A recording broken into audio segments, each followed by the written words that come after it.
Hello YouTubers, just to let you know this is part 2 of the two-part series of what I do not like about this car. As you can tell, I'm going through some turns. Basically the turns they're not too bad, the handling isn't too bad, just don't go too fast. You won't flip over like a Suzuki Samurai, but you still gotta, the steering wheel is kind of hard to turn a little bit. It's not power steering, since it's kind of stockish. One of the other things, it's acceleration, which I'll show in just a little bit. The acceleration is one of the bad parts about this car. But all in all, I would have to say I wouldn't buy it again. But it's not that bad of a car. The reason why I did get it is I have a Toyota Corolla 2006. It was brand new, but I have 200,000 miles on it. And the problem is, with 200,000 miles on it, it's you're looking for a breakdown someplace. So I did have to go buy another car, which would be this car. I shouldn't have gotten it, but I was in the dealership. I didn't know too much about how to go buy cars. I thought I negotiated pretty well, but it doesn't look like I did. But I think I bought it altogether for about 16 grand with financing and everything else. And normally I think it's like for about 13.5. But here's acceleration. I'll show you. Yeah. So.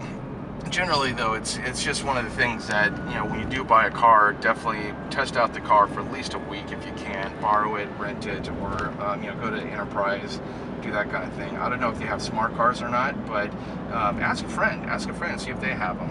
Go from there and just see what happens. Now, okay, here's acceleration. Now we have a RV in front of us. Like RV. We have an RV in front of us, and what's going to happen is I'm going to try to accelerate past this guy, which, as you can tell, the acceleration, this is it. I have my pedal to the metal, and this is it. So it's not going to get good acceleration, but it will get there after a while. Once you do get going, though, I think past like 45, you are able to keep a constant speed, but if you don't watch it though, your speed will increase without you even knowing it. Because one thing about this car that a lot of people don't understand is you don't realize you're going 85. It really, for some reason, I don't know what it is, unless it's windy. If it's windy, you realize how fast you're going. But acceleration, it's kind of try to pass this guy. Acceleration, probably not going to make it. This is pedal to the metal.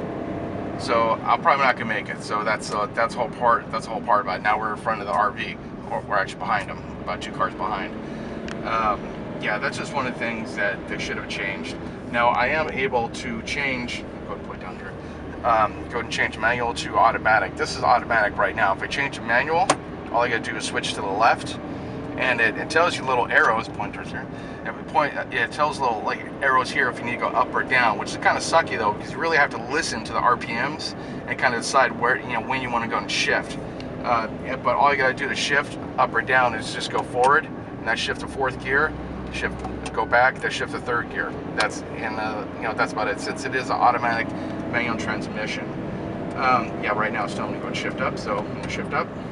There you go. But you got to watch it though. So there's one other distraction that you have of watching the arrows or listening to the RPMs. Trying to do it that way without like manual shift. You're kind of used to it though, but with a smart car you're kind of not. Let's see. I think I don't know, bad parts. Just a little bit of bad parts I don't like. Oh yeah. Every 10,000 miles you do have to get a oil change slash upgrade, but kind of like maintenance basically, and that's every 10,000 miles. And we're talking about $250 just for the oil change itself for the Mercedes dealership. You are able to go to different other places to go do it that way. If you do, it's like about $100 or so. But they don't do the standardized change of like whatever they got to do for it, like from the dealership. But of course, dealerships are always overpriced, so I want to check with other like Jiffy Lube and stuff like that and see if they do it. But of course, you're trusting a bunch of like teenage kids to go do your oil change for a $16,000 car.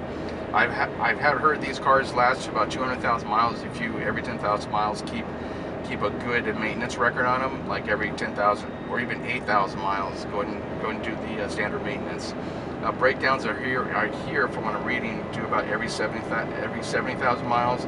That's not the major go down, but like after that you're fine once you fix it. It's like, let me switch it to manual or to automatic. There's automatic, and I don't have to worry about it. I have to do anything else for the car. Like I said, the gas gauge, I went to my wife and I was telling her, it's like, you know, I really hate that needle. I want to have it had a needle instead of a box. I figured out, since it is an 8-gallon tank, it has 8 little notches or 8 little boxes, and so one of the things that happened was it's like, you know, that's kind of cool. I guess every notch, every little box is 1 gallon. So once you're down to the last gallon, you got 42 miles. It does get about 42 miles to the gallon, which is kind of nice. And it's acceleration, like right now, I'm trying to catch up with these cars. It's gradually going down, going 60. I'm gonna probably slow down to about 35 once you get up here. But yeah, like pointing the gas gauge, I was like, oh, okay, cool. That's I recognize that. That's you know, hindsight is 2020 without me saying on the last video. But anyways, just let you know what's going on about the bad points. I'm going to do another video about the good points. Probably do it later on, probably later on next week, but not too sure. But if you like the channel, if you like everything, hit like. If you want to subscribe, go and subscribe. I'll be doing other videos. Just yeah, just thank you for watching, and I'll see you next time.